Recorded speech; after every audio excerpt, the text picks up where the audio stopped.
Assalamualaikum warahmatullahi wabarakatuh. Alhamdulillah, alhamdulillahi rabbil alamin. Assalatu wassalamu ala asrafil anbiya'i wal mursalin, sayyidina wa maulana Muhammadin. Asyhadu an la ilaha illallah wa asyhadu anna Muhammadar Rasulullah. Allahumma salli ala sayyidina Muhammad Muhammadun musyabihil wal ihram ya wal jalal wal ikram. Alhamdulillah, bersyukur kita kehadirat Allah dengan segala rahmah hidayahnya sehingga kita dapat bertemu kembali dalam bersyiar, belajar, bertolabul ilmi, tentunya dalam rangka meningkatkan iman dan takwa kita kepada Allah Subhanahu wa taala. Salam dan selawat akan terlupakan dan tidak akan pernah dilupakan. Mari sama-sama kita sampaikan kepada junjungan kita Nabi Allah, Nabiul Akhirul Zaman, Rasulullah Muhammad sallallahu alaihi wasallam. Atasnya kalimahnya, karomahnya, hidayahnya kita kalamkan dengan membacakan Allahumma sholli ala sayyidina Muhammad wa ala alihi sayyidina Muhammad. Alhamdulillah, bertemu lagi dengan saya Guru Mursyid Syekh Nur Muhammad Buya Irwan Maulana Al-Khalidi, Pasaman, Sumatera Barat, Indonesia. Tentunya dalam makom Majelis Zikir Ma'rifatullah, Jakarta. Dalam tayangan YouTube Buya Pasaman Timur dalam naungan Yayasan Islam Hidayatul Mubarakah, kita berbagi ilmu dan wawasan. Insya Allah mudah-mudahan bermanfaat. Jamaah yang dirahmati Allah, kaum muslimin dan muslimat rahimakumullah.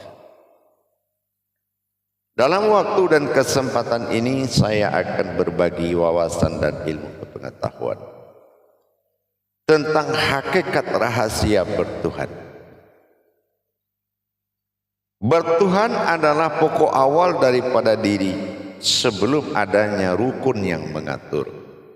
Ini adalah makomnya tauhid, yaitu syahadat.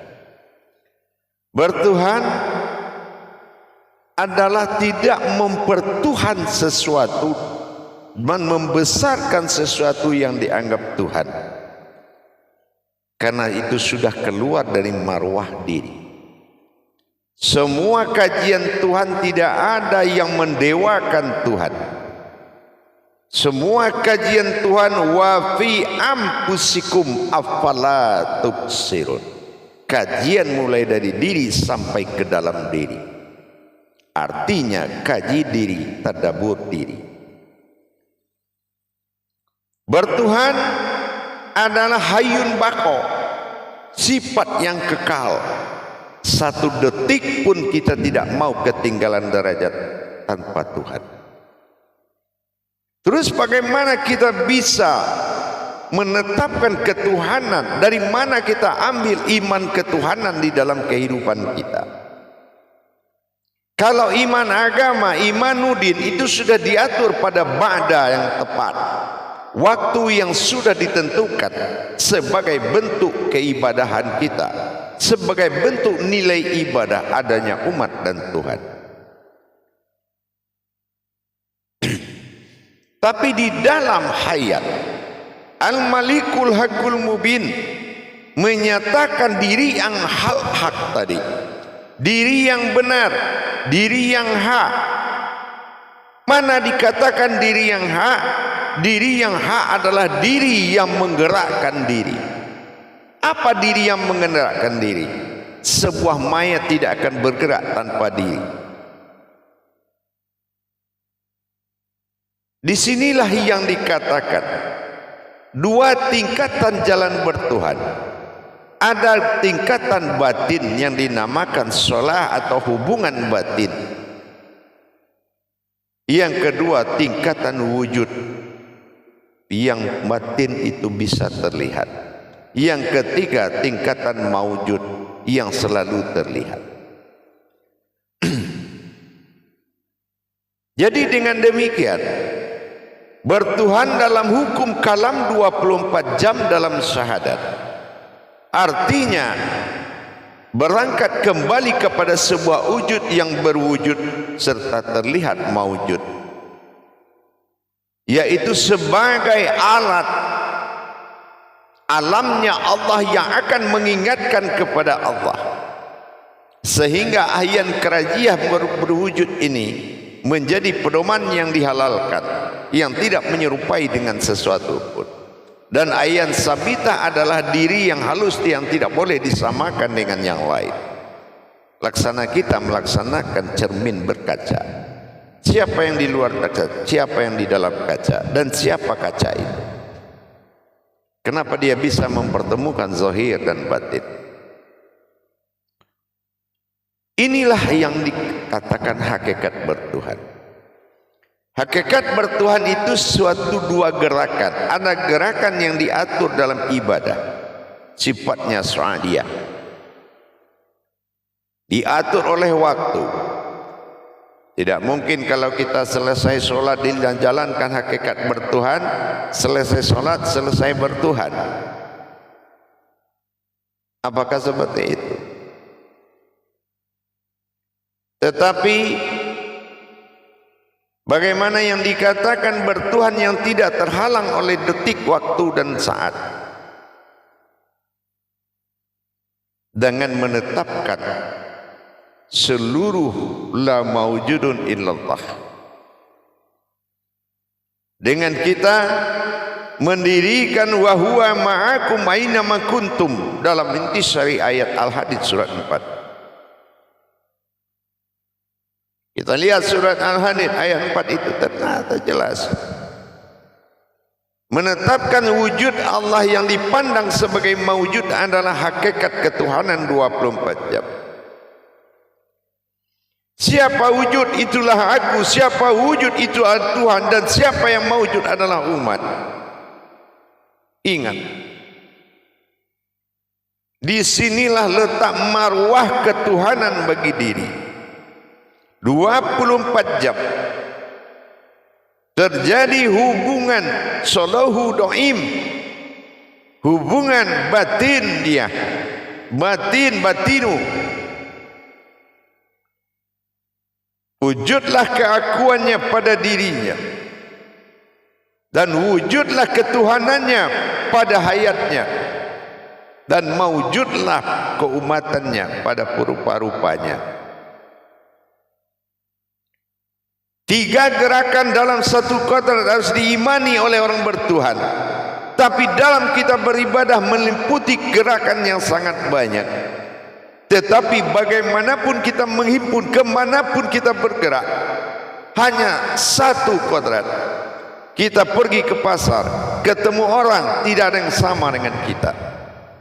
Kita pulang, ketemu anak istri, tidak juga ada yang sama dengan kita. Sifat satunya selalu menjadi ciri khas ketuhanan. Nah, yang kedua wujud. Kita sama-sama kita tidak kenal, bisa kenal, awalnya tidak kenal. Kenapa ada rumus tidak kenal? Karena wujud bisa berganti apa saja. Dia bisa berubah wujud.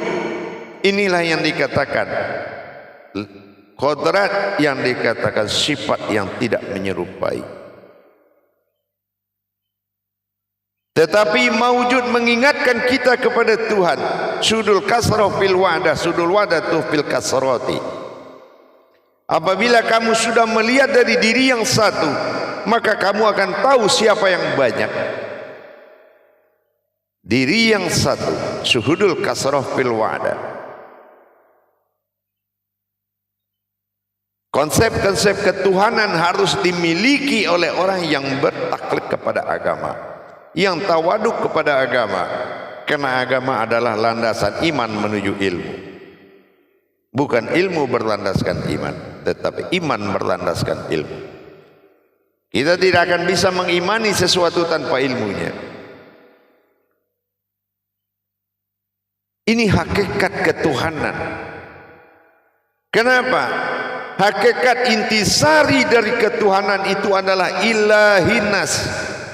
Dia bangkit dan menguasai diri kita, menghilangkan ketakutan, keraguan-raguan,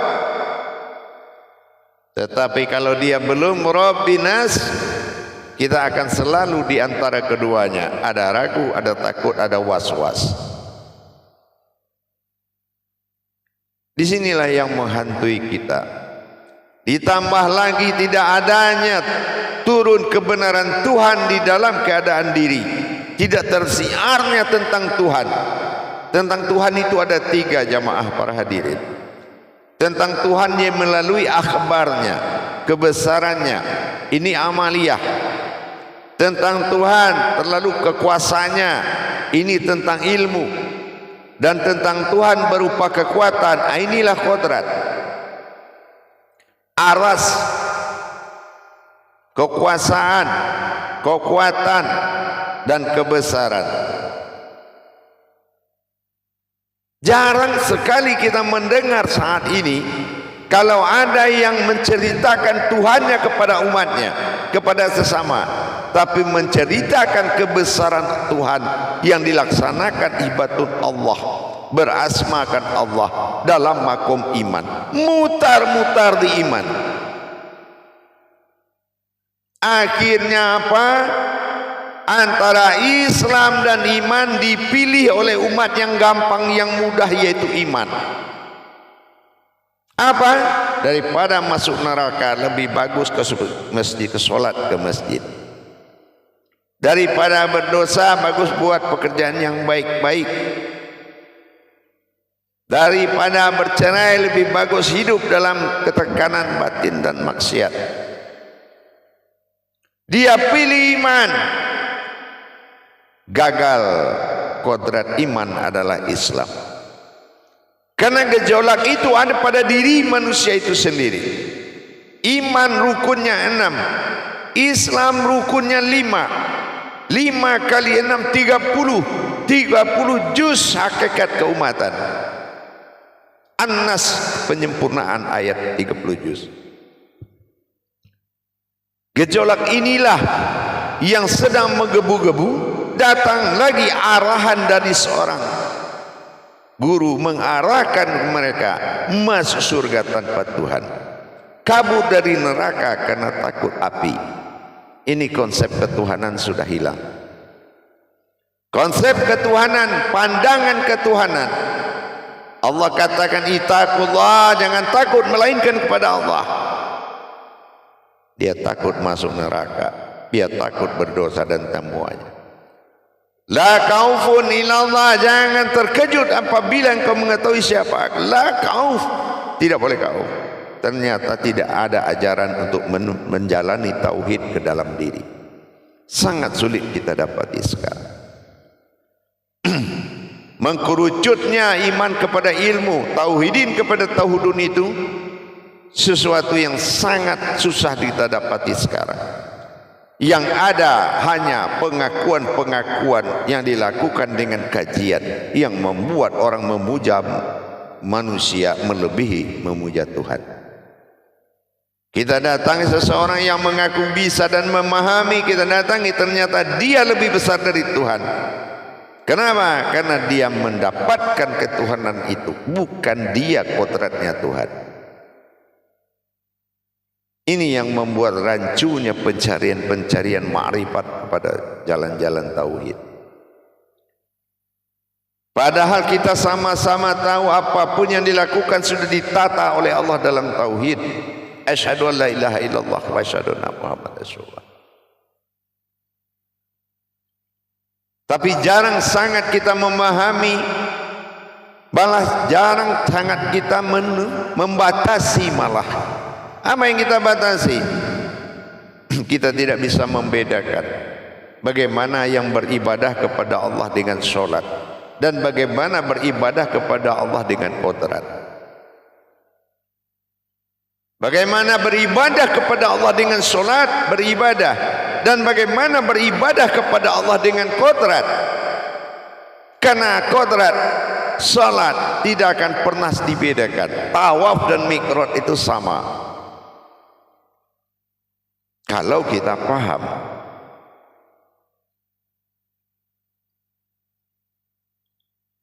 Bagaimanapun seorang guru mengarahkan muridnya ke masjid, tapi dia tidak pernah mengarahkan muridnya kepada Tuhan. Dari rumah dia tanpa Tuhan, di masjid dia mencari Tuhan, mana ada? Tidak akan pernah terjadi. Allah tidak punya tempat dimanapun, dan Allah hanya ada di mana kamu ada. Wa huwa ma'akum aina ma kuntum.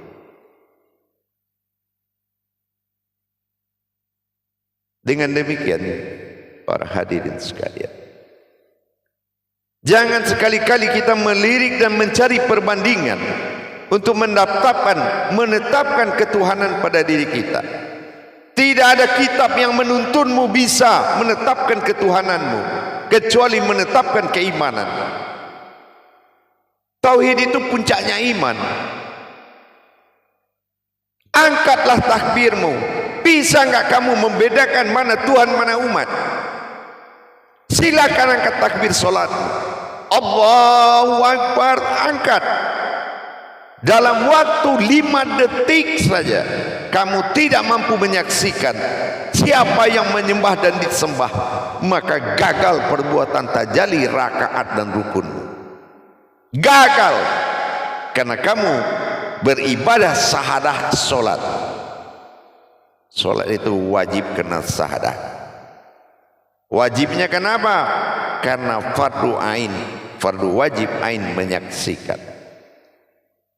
Kamu dikirim dan mati di depan Ka'bah Baitullah, di depan ibadah masjid, di depan kodratnya sajadah, tapi kamu hidup dan berpura-pura mati. Sallu ra'aitumuni usolli. Gagal kita mengikuti kata Rasul, ikutilah seperti melihat aku sholat. Tentu ada hakikat Rasul pada diri. Kenapa tidak bisa dia katakan sallu ra'aitumuni usolli? Sholatlah kamu seperti melihat aku sholat. Mana imam diri yang akan diikuti menemui Tuhan kita? Ini diakibatkan hakikat ketuhanan yang ada di dalam diri dia tidak terjadi sama sekali. Dia tidak pernah mengkaji siapa umat yang berdiri dan siapa Tuhan yang berdiri, dan berdiri dalam satu diri. Satu diri dua jiwa. Jiwa ketuhanan dan jiwa keumatan. Itulah hayatullah. Bagaimana kita bisa mendapatkan dengan berbekal satu diri? Jamaah yang dirahmati Allah, kaum muslimin dan muslimat rahimakumullah. Perbuatan hakikat ketuhanan yang wajib kita dirikan, baik dalam 24 jam, baik dalam 5 waktu, itu harus mutlak. Sebelum kita berangkat kepada sifat mutlak, tidak berpisah 5 waktu dalam 24 jam, tidak berpisah 24 jam dalam 5 waktu. Ini hakikat ketuhanan, bukan hakikat iman dan ilmu. Rapat bunyi detak jantung kita itu rapat sekali, malah tidak ada kesempatan waktu untuk masuk di antara detak. Begitu yang dikatakan bertuhan. Tidak ada satupun waktu yang bisa masuk di antara detak jantungmu, kalau kita memang tahu apa makna dari segala itu.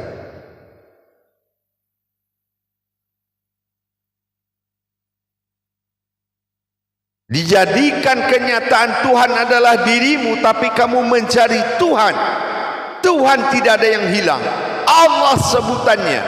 Dimanapun namanya ada, dirinya tetap ada. Kenapa kita kehilangan sehingga ingin dekat dengan Tuhan? Memang yang sekarang itu siapa? Yang dirimu sekarang itu siapa? Jamaah dan para hadirin, bukankah engkau sebuah wujud yang maujud, sehingga kamu tidak lagi mendapatkan rasa itu, karena pengakuanmu sudah lari kepada tubuh yang berakhir dengan mayat. Akhirnya salat pun dipimpin oleh mayat. Nilai hakikat ketuhanan itu adalah wujudnya aku, wujud pada ketuhanan dan maujud pada umat. Itu hakikat ketuhanan para jamaah dan para hadirin sekalian dimanapun berada. Jangan mengakhbariahkan tauhid Tauhid bukan dibesar dan dikembangkan. Tauhid itu dikerucutkan menjadi satu, dari ahad menjadi wahid.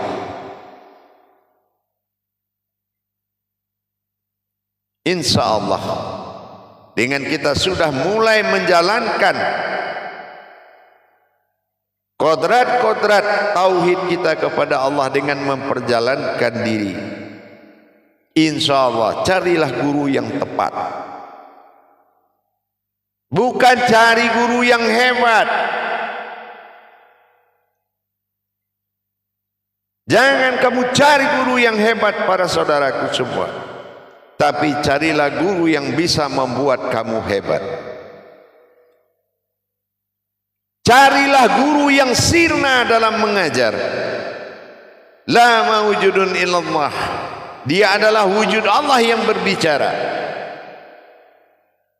Kesempatan kebaikan dalam Tuhan untuk umat hanya satu kali, tapi kesempatan untuk beribadah memang diatur lebih banyak. Insya Allah. Mari kita bersama-sama berpikir bagaimana kita bisa menerima keputusan-keputusan Allah terhadap diri kita. Persoalannya di situ saja. Apabila didatangkan tentang ketentuan Tuhan terhadap dirimu, kenapa kamu mengelak? Karena kamu sudah terbiasa di alam yang rendah, sehingga kamu mengatakan kaji itu tinggi. Padahal kita yang tidak mampu mencapai ketinggian. Padahal kaji itu di mana kamu ada, kajian itu dirimu sendiri. Jamaah yang dirahmati Allah, kaum muslimin dan muslimat, insya Allah mari kita sama-sama berpikir kembali. Mengejar ilmu dan mencari ilmu tidak akan pernah kamu dapati, karena ilmu itu adalah diri kita sendiri. Kodrat jantung, kodrat kalbi, iradat jantung, ilmu adalah wujud. Jadi disinilah kita harus kembali meminta 5 perkara. Datangkanlah wahyumu ya Allah, ilhamu ya Allah, ladunimu ya Allah, irhasmu ya Allah, khodammu ya Allah. Maka petunjuk yang 5 itu akan menuntunmu kepada wujud rahasia. Di situ kita akan tahu siapa kita sebenarnya. Belajarlah meminta petunjuk, jangan meminta sesuatu yang tidak hakmu. Kamu orang yang datang dari alif kembali kepada alif. Jangan banyak tingkah di dunia ini. Biarkanlah dunia ini menyediakan apa yang kau mau. Al-Maidah, alam ini akan mengidangkan apa yang kamu mau. Tapi jangan kamu meminta kepada orang yang menghidangkan kamu, karena kamu adalah hamba Allah yang nyata di muka bumi. Jangan kamu jadikan pembantu pelayan itu menjadi tuan. Ingat, kamulah tuan dari sebuah pelayan. Artinya kamulah tempat mereka mengabdi, bukan kita mengabdi kepada alam. Ingat, bukan kita mengabdi kepada makhluk, bukan kita mengabdi kepada siapapun. Mereka lah, kita adalah tempat semua rahmatan fil alamin ini mengabdi kepada kekuasaan Rabbil alamin. Insya Allah dengan kita sudah menjadi hayatnya Allah, hakikat Allah, alamnya Allah, mudah-mudahan tidak lagi kita menjadi pengemis kepada alam nyata ini. Alam nyata adalah alam nikmat yang harus dinikmati, alam nikmat yang harus kita nikmati, alam hasanah, akhiratil hasanah, tempat kamu bersenang, tempat kamu bergembira, karena hidup adalah surganya Allah. Insya Allah mudah-mudahan ciptakanlah kenikmatan, kesenangan dan kegembiraan serta bahagia. Semoga kamu menjadi alam Allah yang tenang dan Allah mudah menurunkan petunjuk. Tapi kalau kita gelisah, kita was-was, kita cemas, kita takut, sesungguhnya kamu adalah seperti sesuatu yang liar yang tidak bisa dijinakkan. Ini yang mengakibatkan jauhnya hidayah darimu. Jamaah dan para hadirin hadirat dimanapun berada, kajian tauhid bukan kajian sekelompok orang. Kajian tauhid adalah kajian makom seluruh umat. Jadi tidak ada dalam kajian tauhid seseorang bisa membesarkan diri, seseorang bisa menaikkan harga diri, seseorang bisa membesarkan derajat diri. Tidak, disitulah seseorang membesarkan Allah dan mengecilkan dirinya. Insya Allah, mudah-mudahan sebuah syiar itu tidak akan menyebut dada, tetapi dada itu adalah puncaknya syiar. Saya syiar itu salah, tapi syiar itu ada di saya itu boleh. Insya Allah, mudah-mudahan dengan kita selalu meningkatkan kebenaran, semakin hari Allah akan memberikan perubahan. Jangan kita takut. Apapun yang akan kamu hadapi di depan, di jalan Allah hadapi. Selagi di belakang alif itu kosong, maka kamu jangan ragu. Semua dipersiapkan dan bekal oleh Allah. Kekosongan di belakang alif membuatmu maju tidak gentar. Inilah iman dan ma'rifat. Insya Allah mudah-mudahan berjalan dengan baik. Bagi kita yang selalu bertafakur dan bertazakur kepada Allah, jangan lupa kamu adalah orang yang membuat Allah ingin dikenal, bukan kita yang terkenal. Ingat, Allah ingin dikenal, bukan yang menyampaikan ingin terkenal. Ingat, jangan ambil alih. Allah akan menurunkan murkanya dengan membuat malu dan aib. Diakibatkan kamu salah mempergunakan mimbarnya Allah. Siapa mimbarnya Allah? Bermimbar Muhammad kepada Adam, berkalam Allah dalam nyawa. Ini yang dikatakan mimbarnya Allah. Dan harapan saya benar-benar hakiki ini menjadi tumpangan bagi kita yang membawa agama. Dan bagi kita semua yang menikmati agama, jangan kamu sentuhkan agama itu dengan tubuhmu, karena agama itu sangat suci. Maka belajarlah kepada sesuatu dan seseorang bagaimana agama yang tidak tersentuh oleh tubuh itu. Insya Allah, maka itulah yang dikatakan maha suci. Insya Allah. Barakallah ya Allah, ya Rahman ya Rahim. Mudah-mudahan bagi saudaraku yang ingin memperdalam ilmu tauhid dan mendekatkan diri, insya Allah kita sama-sama belajar. Silakan dicari aplikasi Buya Pasaman Timur di Play Store HP-nya, daftarkan di situ. Insya Allah mudah-mudahan kita bertemu dan mendapatkan live seminggu sekali tentang tauhid diri kepada Allah. Tidak ada yang hebat, tidak ada yang pintar. Seekor semut pun tidak akan pernah menyembah manusia.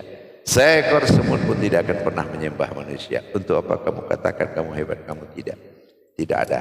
Selain tumpangan dan kehadiran Allah menjadi wujud bagi dirimu, maka alam akan beribadah kepadamu. Insya Allah inilah wujud Allah, inilah mawujudnya. Insya Allah menjadi kadim nur, kadim Allah, kadim. Insya Allah akhirul kalam. Wabillahi taufiq wal hidayah. Assalamualaikum warahmatullahi wabarakatuh.